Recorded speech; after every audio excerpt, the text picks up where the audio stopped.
Welcome to the closing session of the 2024 SME Assembly. I hope you agree that it has been a most stimulating and thought-provoking 36 hours with important contributions from important speakers, whether they are distinguished professors and business leaders or just starting out like Federico or 2024 YSC winner, and from the most important group of you all, our delegates. The purpose of this session is to send you off with some concrete ideas of how SMEs can be supported in these uncertain times and in order to achieve a more sustainable and competitive European economy. Our keynote speakers will share their highlights on the past 1.5 days in that respect and set up their top priorities for the years to come. But first, a very important question.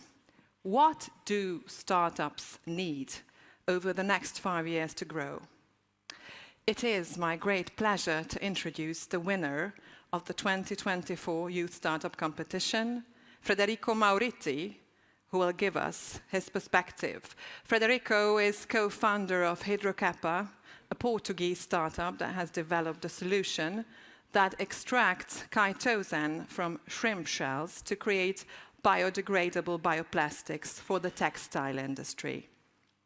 And he impressed us all with his singular vision and determination to find clever solutions to today's seemingly intractable problems. Federico, the floor is yours.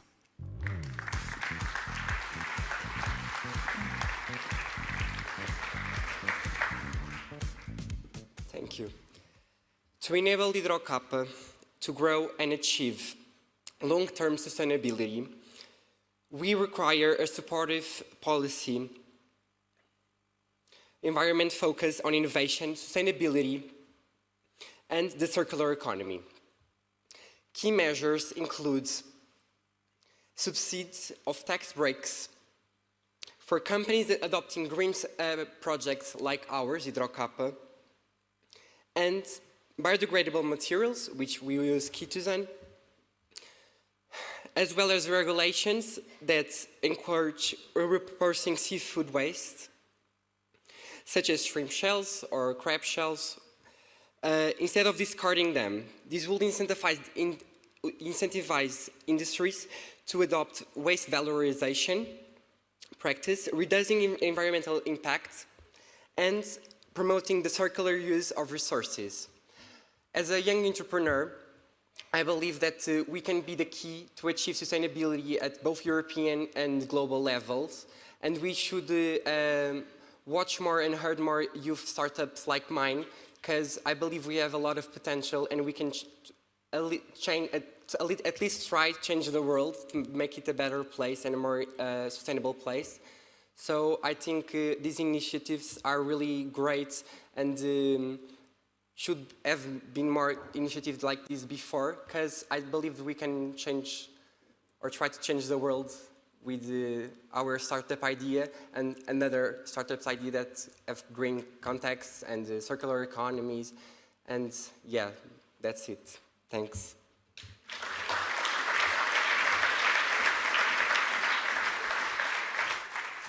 Thank you, Federico, and many congratulations again for your win, and best of luck with your venture.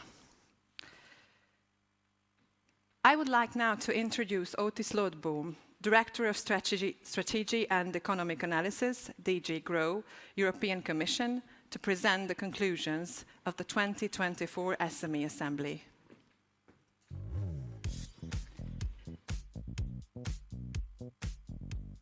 Ladies and gentlemen, dear delegates, after a very rich program over the past days, we are coming to the end of this year's SME Assembly. It is time to start drawing the conclusions. We will wrap up, we will take good note of everything that Hugh said, the workshops, the new ideas, the comments, reactions, the debates that have taken place here in Budapest in the last 2 days. In the Commission, we are at the beginning of a new mandate. A new college will take place. We and Europe's SMEs are facing new challenges. We need new solutions, we need new ideas. And the discussions here have certainly contributed to that discussion. As Hubert Gams said in his opening speech, making the life of entrepreneurs easier is hard work for us. We can't fail in this work. In this context, I would be happy to share with you some of my conclusions of the debates in the last 2 days. Starting with the excellent Schumpeter lecture, Johan Wiklund made clear that simply copying approaches which have worked somewhere else is usually not the best solution. His example was copying the Silicon Valley approach. What he told to us was that for us in Europe, we need European solutions. We should not copy from China. We cannot copy from the United States because we are a different economy. One of the things which makes Europe different is our focus on being sustainable. Sustainability is one of the key topics of this SME Assembly. Sustainability is more than climate policy. It is also a key driver of competitiveness for the future. This is what the Sustainable Enterprise panel discussed. And also allow me to link that discussion to our workshop on extreme weather. The extreme weather workshop looked at things like insurability. Insurers are facing rapidly increasing payouts. But it is not only about money. It is about awareness raising, preparedness at all levels of economy and society. Micro-enterprises, we have learned, are the most vulnerable to extreme weather. And since the very large majority of our enterprises are micro-enterprises, it means that our enterprise sector overall is very vulnerable to what climate change could bring to us in the worst case. And that calls for a continued policy action attention to climate change. On sustainability, there was also a rich discussion on mental health with the conclusion that mental health could be called human sustainability, not to be forgotten or ignored in the state of the world in which we live and operate now. Another key issue of the past days, better regulation and administrative burden. There was a very interesting presentation jointly by the 3 business associations, SME United, Euro Chambers and Business Europe, of their SME test benchmark. That report and the second report, which was presented by our Belgian SME envoy on the application of the SME test in member states, provided an opportunity to discuss the needs for better lawmaking at the EU level, starting from impact assessments, but moving on to later stages in the policy cycle. And not forgetting the role of the member states and national regulations. And not to forget about implementation at local levels. One of the key issues raised in the context of better regulation was the need for user-centric regulation. When laws are designed, SMEs should be kept in the minds of those writing the laws. The importance of systematically considering the needs of SMEs, not only occasionally or when the work has been closed and completed as an add-on. The next Commission has already announced that there will be new tools in place, including implementation dialogues which every new commissioner will have to hold with stakeholders, obviously including companies, SMEs, at least twice a year. There will be reality checks on the new EU legislation. And our common goal here is that these dialogues and checks would actively include a dimension for small businesses. Access to finance is a subject like better regulation. There's no SME Assembly without at least one workshop discussing access to finance. Here, this year, we had excellent experts from the Federation of European Security Exchanges and European issuers with us. Of the many hard facts that were mentioned on venture capital, let me just share one with you. By the time companies in Europe become 10 years old, the scale-ups will have risen 50% less capital than their peers in the United States. There is a gap to be closed.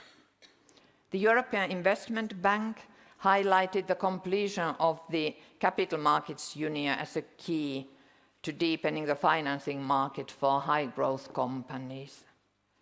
Also, the new Commission, following the excellent report of Enrico Letta, has already put Capital Markets Union high up on the priorities list for the next mandate. And of course, talking about finance, late payments are an issue which we are actively trying to address.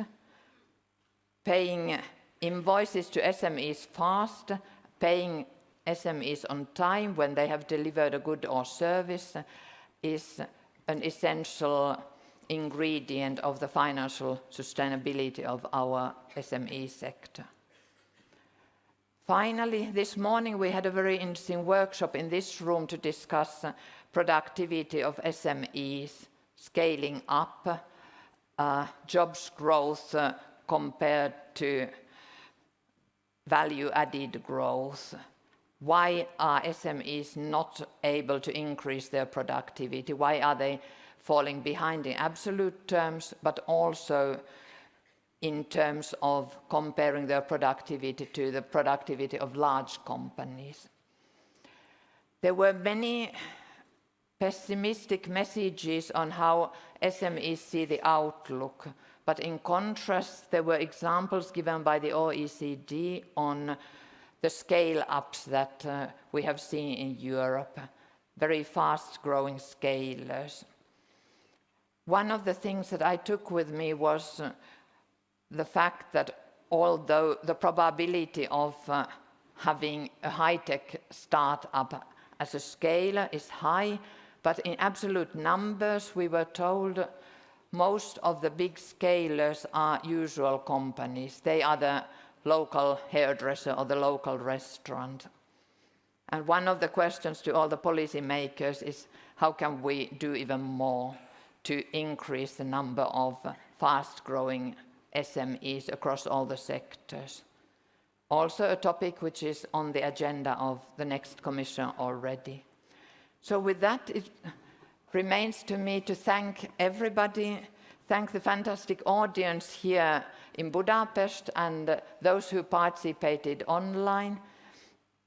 I want to thank all the speakers who took their time to come here for very fruitful exchanges, and I want to thank all the teams here, the organizing teams, the professionals, the Hungarian Presidency for their extraordinary hospitality and their part in making everything run so smoothly, and of course our own Commission teams who were here. So, thank you very much.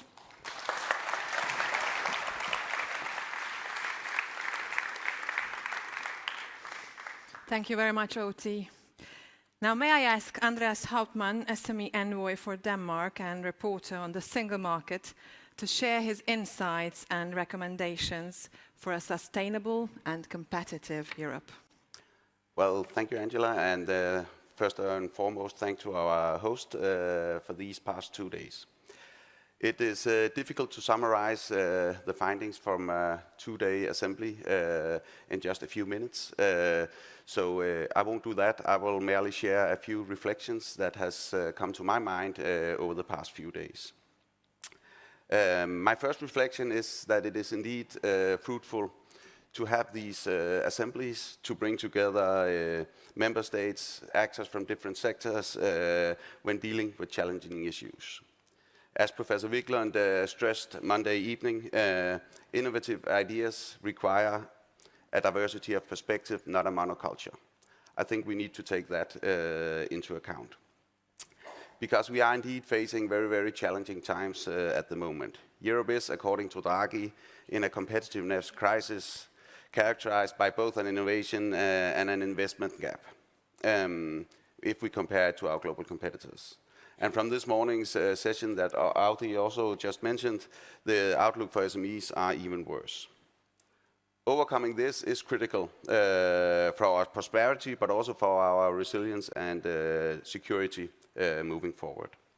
And I think it requires that we really unleash the full potential of the SMEs in order to succeed. After all, SMEs make up 99% of our companies. And I think we need to keep in mind that we both need the potential of the innovative and entrepreneurial startups that can develop the solutions for tomorrow. We just heard from one of them only a few minutes ago. But we also need the potential of all the SMEs in more traditional industries that is the backbone of our economy and society. Without SMEs, we cannot overcome this competitiveness crisis or succeed in the green and digital transition. And judging from the excellent presentation and the winners both in the youth startup competition and the enterprise award yesterday, European SMEs are ready to play their part. But it demands of all of us that we give them the right conditions so they have the ability to flourish, grow and compete. And this brings me to my second reflection. I think across sessions, one theme has consistently been invoked. European businesses are faced with too many administrative burdens, and the support on ensuring a cost-effective compliance is too little. So administrative burdens are now one of the biggest challenges facing SMEs on the single market. We also heard this morning in a session here in the plenary room. And it's also a challenge facing all of us in the EU in order to reach a higher level of competitiveness. Fortunately, we are not the only ones that has seen this. It has also reached the very top of the Commission. I think it is the Vice President designate, Stéphane Séjourné, who said we don't only need a single market, but a simple market. And it has been very encouraging to hear all the ideas and reflections on how do we make this single market more simple in the future. And I do believe that all these ideas should put in motion, and Audi also mentioned a few of them that the new Commission is planning in the next term. But I think also, as was said yesterday, now is the time to come up with very concrete solutions to ensure that all the ambitious goals are not only goals, but are also put into concrete reality. And I think this is on all of us. We need all of us to step up and put the solutions that we need on the table in order for us to discuss and decide what is the right way forward. And if I should just give a very small example from my part, I think a very big part of the burdens on the SMEs today are coming from data gathering, handling, and sharing. All this data is both being shared with government agencies, with the EU, and with the companies in the value chains. We need to make this system work better. We need to unlock the power of standardization and digitization of data sharing and handling so SMEs can do this once, and maybe in the time to come also automate this data handling. It will not remove the rules, but it will remove the burdens from the rules. So I think that will be my final remark. The time for talk is over. We have a shared analysis. Now we need to act on them and turning our shared desire for a simple and competitive Europe into a full, simple market where SMEs have all the possibilities to thrive and prosper. Thank you very much, and again, thanks to our host for arranging this excellent assembly. Thank you.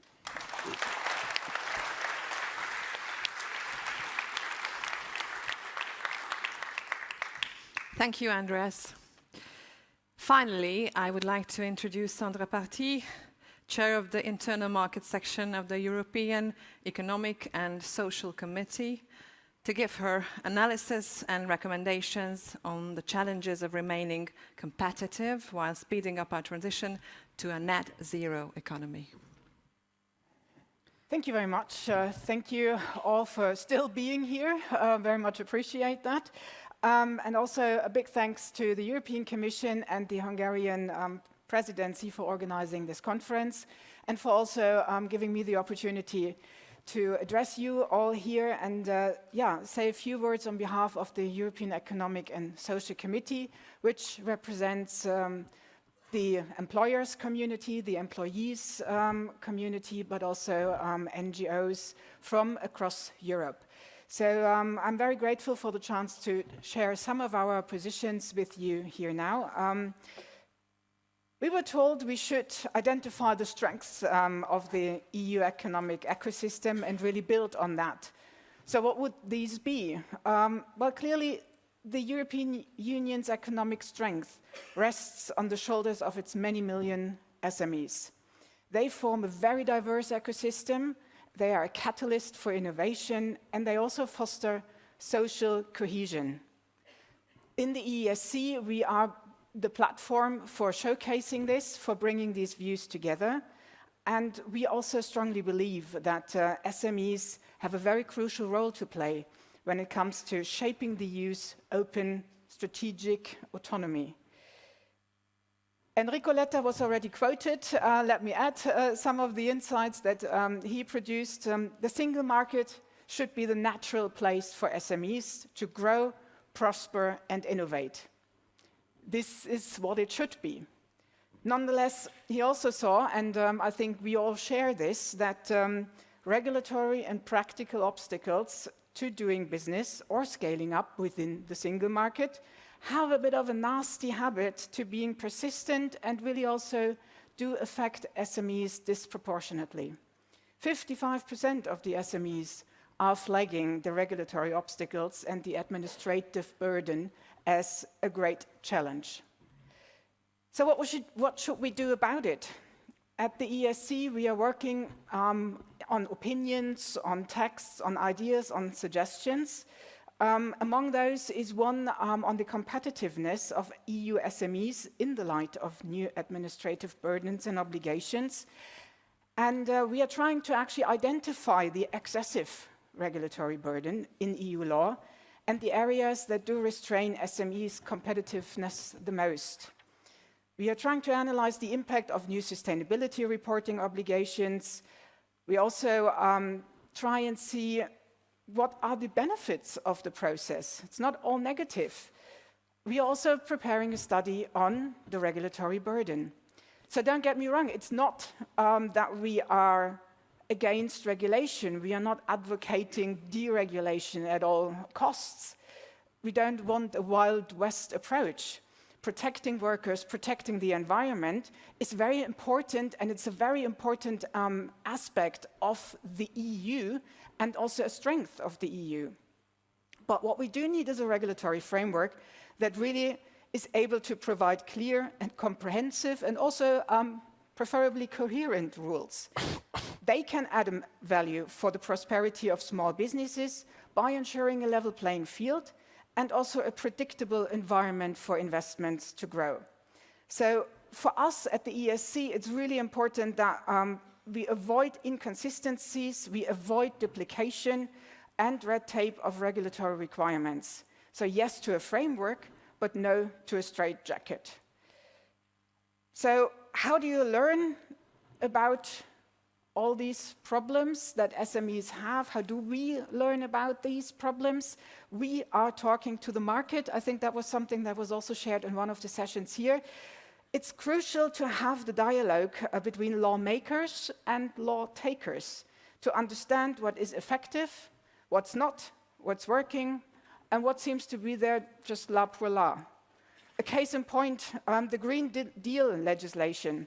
After the ink now has dried on the texts, we need to check how it works out in practice and also see what are the current realities. We need some mapping of the adopted measures. We need to examine how different sectors and technology-specific targets interact. Another topic is to be competitive. Also now, today, means to be digitally literate. The last 5 years brought about a lot of new regulation, DSA, DMA, CHIPS Act, lots of abbreviations, the AI Act. Currently, about 60% of EU SMEs are reaching sort of basic digital intensity. 45% use the cloud, mostly for emails though. And only 8% of businesses in the EU use proper AI technologies. That's not impressive. Well, or maybe it is, but rather in a frightening way. AI really has so much potential to support SMEs in many ways and along the entire value chain. So, such as designing products for SMEs, active in craftsmanship, in furniture, in textiles, and everywhere. So we at the ESC also are working on this very critical subject, how to get an AI made in Europe and how to make this possible. A lot of it, of course, rests on investments and the need for support also by using the tools of competition policy to combat a market concentration dominated today by large, often non-European digital companies. So to conclude, the diversity of the EU ecosystem, the SME ecosystem, is a huge strength of the EU. We need to foster this diversity and we need to promote it. The sheer amount of entrepreneurs and of also industrial clusters in the EU is another strength. We need to connect them, not least with events such as these. And the single market is a huge asset, which unfortunately really is not yet fulfilling its potential. But bottom line, let's not be too humble. Let's not hide our strength. Let's not hide the achievements that we do have here in Europe, but really let's celebrate them as we do here today, and let's continue to do that together. Thank you very much.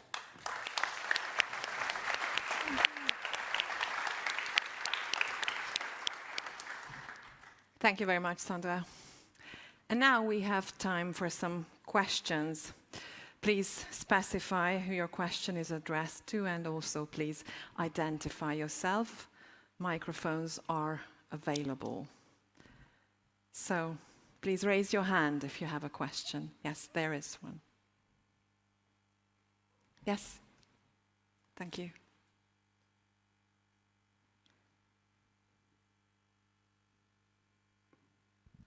Hello.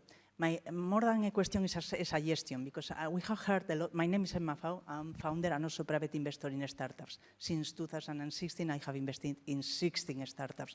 We have heard a lot about scaling up companies, but we cannot depend on public funds for supporting scale-ups. You have already launched an initiative that is the EIC Fund, which has been extremely helpful in providing direct investment into startups.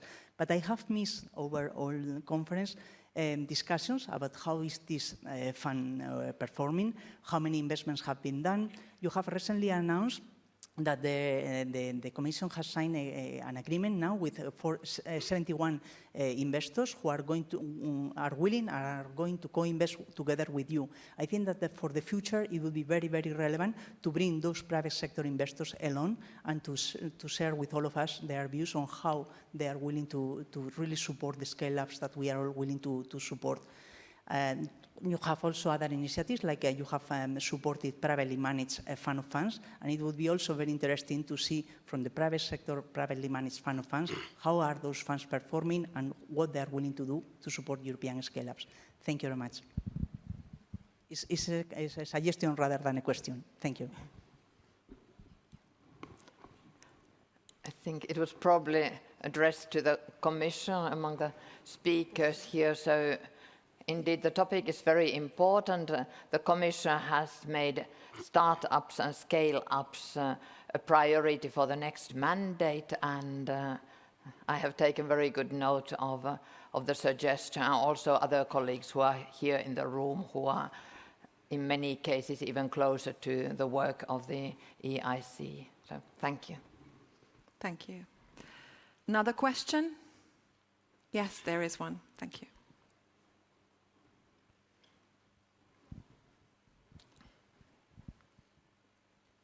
Thank you very much. Burçak İnal from the European Banking Federation. Thanks to the panel for this session. My question is about better regulation in terms of SMEs. Indeed, we have heard in the course of the assembly how in the new EU term there will be certain requirements, rules that will be reduced in terms of the reporting rules, 25%, 35% for SMEs, etc. Given that going forward, completely new legislation will be easier to attune to the needs of SMEs rather than going backward and changing things and reducing the regulatory burden. I was hoping to hear from you your views on the big changes that we should see in the regulatory structures and procedures to better take care of SMEs' needs. Thank you. I can maybe start. I think that's the very, very crucial question at the moment. Not only fixing the impact assessments, the incoming burdens from the new Commission and that is being agreed on in Council and the Parliament, but also how do we diminish the stock of regulation, especially concerning the SMEs. And I think the boring answer is it is hard work. It's a lot of concrete proposals that needs to be put on the table. And then again, I would say I think there's a few structural means that could be taken into place, and I think we are not using the force of standardization and digitization the way it has the potential to be used across the EU at the moment. I think there's much more to be gained there, and also to work towards automation of many of the reporting obligations that is currently facing SMEs today. I can maybe pick up from there because indeed one of the words that you see in the political guidelines of the Commission President-elect is simplification. And certainly also at the political level in the Commission, the voice of small businesses has been heard and the complaints about an increasing heavy regulatory burden. So simplification, and this time, if I can say some words on the process side, it will not be the responsibility of one person in the Commission or the College. Every Commissioner will have to set up an annual work program for the legislation which he or she is responsible for. Every Commission member will have annual or twice per year implementation dialogues with stakeholders to hear directly what works, what does not work. The project of reducing the reporting burdens will continue. It was launched already more than a year ago with the aim of cutting reporting burdens by 25%. Now for SMEs there's a more ambitious target of 35%.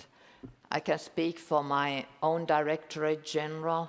We have already gone through the full acquis. We have looked for all the reports that we have, and we were part of the 41 proposals which were put forward in the past year to cut reporting obligations. But we probably need to go much beyond. Andreas mentioned data retention, data provision. What can we do with digitalization? What EU-level solutions there are?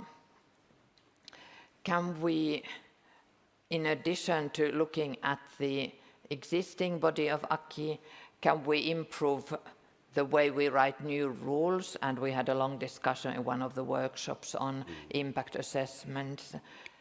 There were even suggestions in that panel to have impact assessments to show that there's a need for regulation in the first place. So a lot will happen. I trust that digitalization will be a big part of that, but it is not an easy exercise, and it is a lot of hard checking of what is the goal of the existing rule. Can we collectively, in dialogue with the stakeholders, find a better, more efficient, simpler way of reaching the same goal, assuming that the policy goals remain valid? How can we do it in a more efficient way, a more business-friendly way? So if I could add maybe one of the key things also from our side is that you need to have to look at the cumulative burden. It's not enough to just figure out what a given regulation is going to add. 25%, 35% tomato. It really is not about the number. It is really having an impact. Companies have to see that they have to do less in terms of reporting. I also place a lot of hope, to be honest, into the digital possibilities. A lot of legislation is coming up regularly for reviews. So this is a possibility to try and actually get rid of some of the parts that might not actually add any value anymore, where you're actually asking data that are already being sort of asked elsewhere. So I think those are possibilities that are sort of low-hanging fruits and can be used fast and easy. Thank you very much, and many thanks to our speakers for a stimulating exchange. Thank you.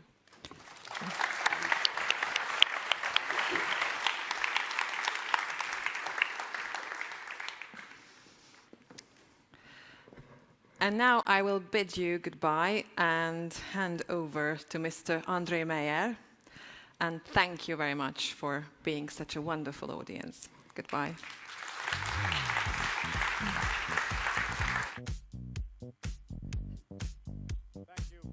Thank you, Angela. Ladies and gentlemen, please give it away for our host, for your host for the last 2 days, Angela Galán.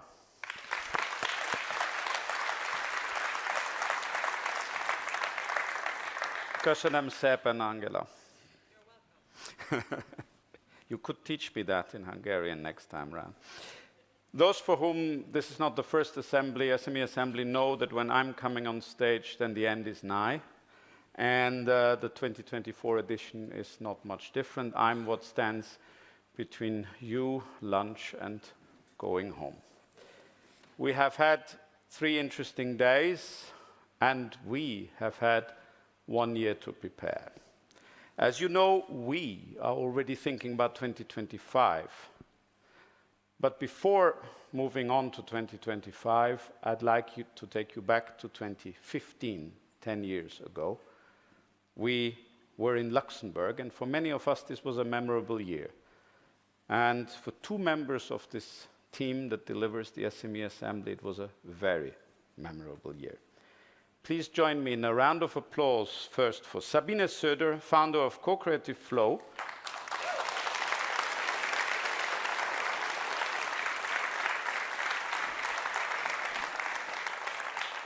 Sabine runs an SME, obviously. I mean, how could it be differently at this conference?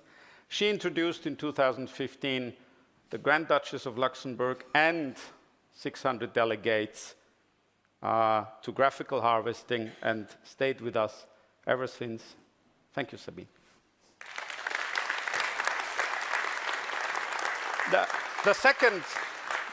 The second person with us since 10 years is our videographer.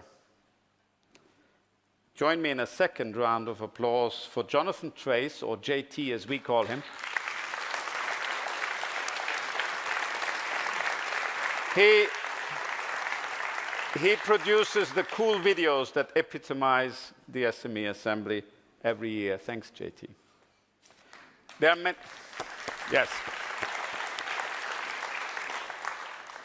There are many more people who work hard to deliver that. Many thanks to all of them.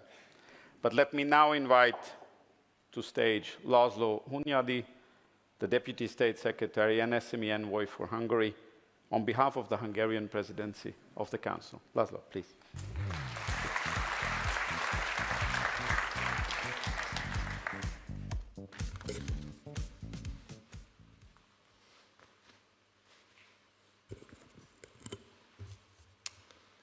Ladies and gentlemen, I see that many of you are here on the 3rd day as well. Thank you so much for that. As the 2024 SME Assembly draws to a close, I want to express my heartfelt gratitude to each of you for contributing to this inspiring event here in Budapest. Over the past 3 days, we have gathered here to celebrate and support the vital role small and medium-sized enterprises play shaping in Europe's future. This year holds a special significance for Hungary, as we proudly hosted this assembly during our presidency of the European Council Council of the European Union. It has been 13 years since our last presidency in 2011, and a period was marked by efforts to recover from the global financial crisis, strengthening financial regulation, and secure energy resilience for member states. Today, while our challenges have evolved, our resolve stays strong. The venues of this assembly, the Hungarian Parliament, the MIPA, the BALNA, embodied both the rich heritage and modern dynamism of Hungary. The program also brought delegates into the heart of entrepreneurship through 4 inspiring business visits, connecting with successful women entrepreneurs, engaging with fintech experts, discovering the transformative model factory program, and immersing in the historical and cultural treasures of the Buda Castle. We were proud to host 20 Hungarian speakers who offered unique insights into the member state perspective, demonstrating the strength of regional expertise within our shared European framework. Professor Johan Wiklund's presentation stood out, reminding us of the importance of fostering business culture that adapt to local specificities while upholding our collective values. His words echoed the central theme of this assembly: the unity of purpose and the diversity of approach makes Europe strong. This year's agenda has been particularly rich and forward-looking, addressing new topics such as extreme weather, mental health, defense industry, and the STEP initiative. These new discussions show how far we've come in broadening our understanding of what it takes to support SMEs in today's landscape. Now, I must admit, organizing an event of this scale has its own set of challenges, like trying to ensure that all the delegates are at the right room, at the right time, at the right venue. I know for a fact that some of you wandered off to taste some langos. I know you know who you are. But in all seriousness, I want to extend my deepest thanks to the European Commission, Law Europe, and the contractors and my team for their extraordinary efforts in co-organizing this event. Your dedication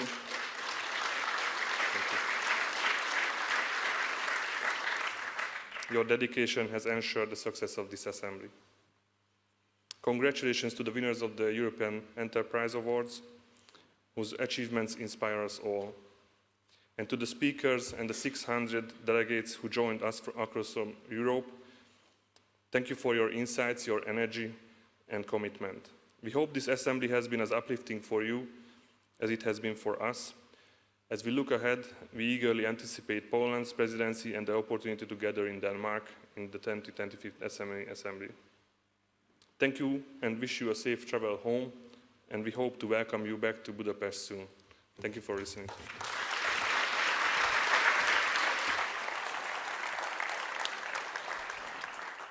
Köszönöm szépen to you and to your team, Laszlo. Now I know how to pronounce it. Thank you very much. The next part of our journey, Laszlo mentioned it already, and those who know the council calendar have figured it out already, takes us up north to Denmark. In 2025, we will be in Copenhagen. For that, I will be joined on stage by Andreas Hauptmann, SME envoy for Denmark and Deputy Director General of ERST, the Danish Business Authority, who will take over from Laszlo. Andreas, please. Well, I will make it very short. Thank you very much. Again, thank you for our excellent host. Thank you in the Commission. I hope to see you all in Copenhagen next year, where we will hopefully all have all the ideas to put on the table to solve the competitiveness crisis and the burden reduction goals and so forth. So please go home, do your homework, rest assured that we will discuss this again next year and hopefully put all the relevant solutions on the table. Thank you very much. Thank you, Andreas. Handshake. Oh. Thank you. I will now learn Danish. I have a year time to learn Danish. Okay. Thank you. Please take a seat. We will take you up on that. Okay, good. On behalf of the whole team, I wish you all good thoughts about SMEs, a nice goodbye lunch, and safe travels.